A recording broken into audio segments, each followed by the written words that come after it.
이 영상은 제미나이와 챗GPT 딥 리서치로 분석한 2026년 팔란티어 주가 예측입니다.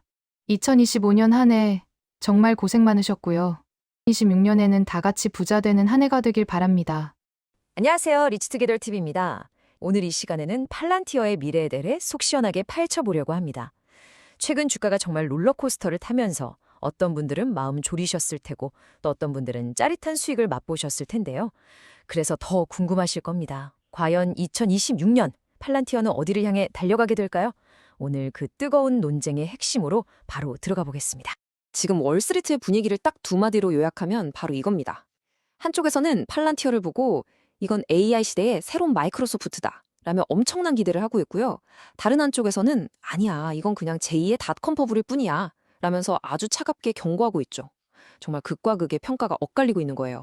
네, 바로 이 지점입니다. 오늘 분석에서는 왜 하나의 회사를 두고 이렇게까지 시장의 의견이 갈리는지 그 근본적인 이유를 파고들 겁니다. 양쪽의 주장을 하나하나 꼼꼼하게 뜯어보면서 여러분이 직접 판단하실 수 있도록 명확하게 정리해드릴게요. 자, 그럼 진짜로 시작해볼까요? 오늘 우리가 함께 따라가 볼 순서입니다. 먼저 팔란티어를 둘러싼 이 열광적인 분위기가 어디서 시작됐는지 알아볼 거고요. 그 다음은 주가 상승을 믿는 강세론자, 그리고 하락을 걱정하는 약세론자의 핵심 근거를 각각 들어보겠습니다. 그리고 나서 제일 궁금하실 2020년 주가 시나리오 세 가지를 살펴보고 마지막으로 우리는 그럼 어떻게 해야 할지 투자자 유형별 전략까지 한번 짜보겠습니다. 자, 먼저 이 모든 논쟁이 시작된 지점부터 짚고 넘어가야겠죠. 2025년은 팔란티어에게 정말 중요한 해였습니다. 이전까지는 그냥 좀 어려운 데이터 분석 회사 정도로 알려졌다면 이제는 시장을 이끄는 AI 플랫폼 기업으로 완전히 탈바꿈했거든요. 바로 이 정체성의 변화가 모든 기대와 우려의 출발점이라고 보시면 됩니다. 그럼 먼저 긍정적인 이야기부터 시작해볼까요? 팔란티어를 응원하는 사람들은 도대체 왜 이 회사가 AI 시대의 왕이 될 거라고까지 말하는 걸까요? 그들이 내세우는 강력한 성장 논리를 한번 따라가 보겠습니다. 가장 중요한 포인트는 바로 AI 시장에서 돈의 흐름이 바뀌고 있다는 겁니다. 생각해보세요. 2025년까지 AI 투자라고 하면 다들 엔비디아 칩 같은 하드웨어를 떠올렸잖아요.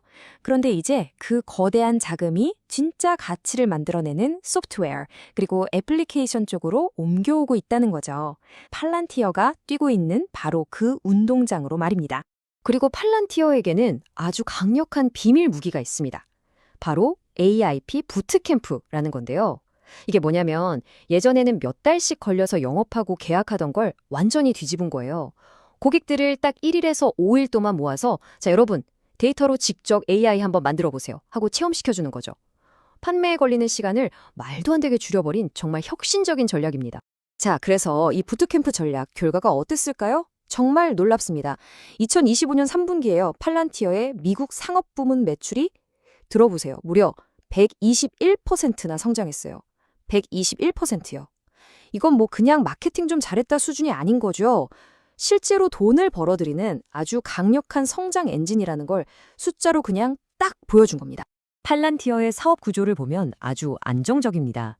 두 개의 아주 튼튼한 기둥이 받치고 있거든요. 방금 말씀드린 AIP 부트캠프를 앞세워서 폭발적으로 성장하는 상업 부문이 한 축이고요. 다른 한 축은 미 육군의 타이탄 프로젝트나 영국 보건 서비스 계약처럼 한번 따내면 몇 년간 안정적인 수익이 보장되는 정부 부문입니다. 그러니까 폭발적인 성장과 안정성을 둘 다 잡은 거죠. 하지만 팔란티어의 진짜 힘, 그러니까 다른 경쟁사들이 쉽게 따라할 수 없는 기술적 장벽은 온톨로지라는 것에서 나옵니다. 이름이 좀 어렵죠? 이게 도대체 뭘까요? 이 온톨로지라는 걸 아주 쉽게 비유하자면요. 회사 전체의 디지털 아바타를 만든다고 생각하시면 돼요.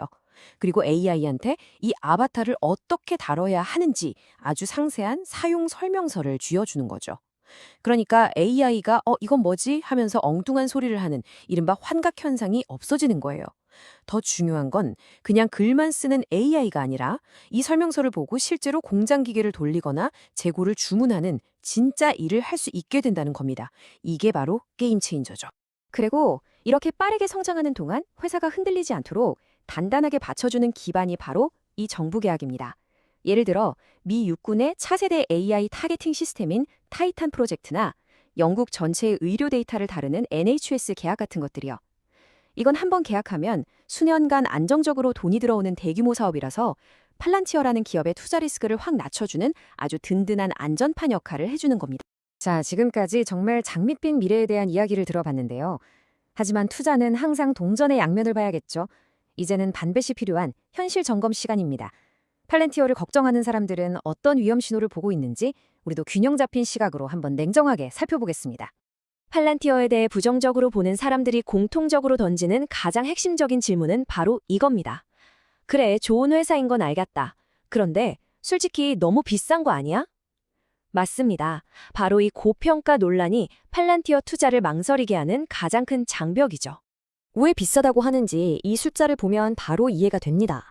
앞으로 벌어들일 매출에 비해 주가가 얼마나 높은지를 보여주는 PS 비율이라는 게 있는데요.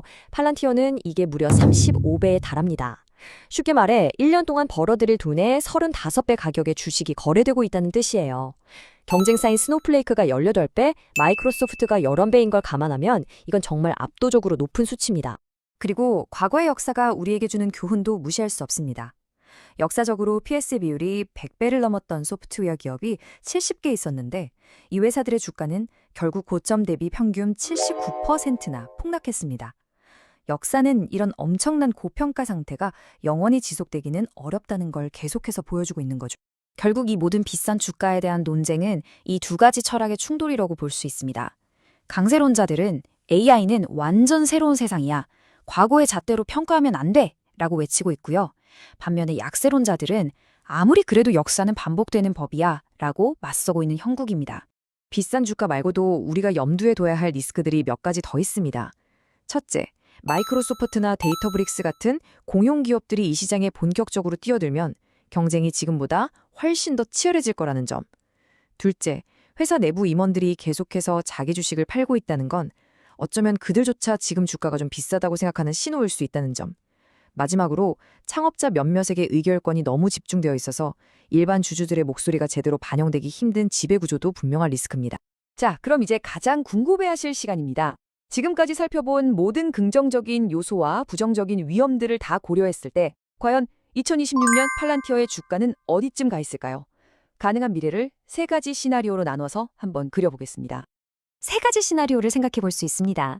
첫 번째, 가장 긍정적인 불 케이스는 팔란티어의 AIP가 모든 기업들의 표준 운영체제 OS처럼 자리 잡는 겁니다.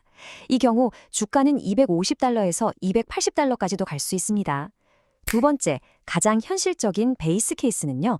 회사는 계속 잘 성장하지만 지금의 높은 주가 부담 때문에 주가 상승률이 성장률을 따라가지는 못하고 $160에서 $200 사이에서 움직이는 겁니다.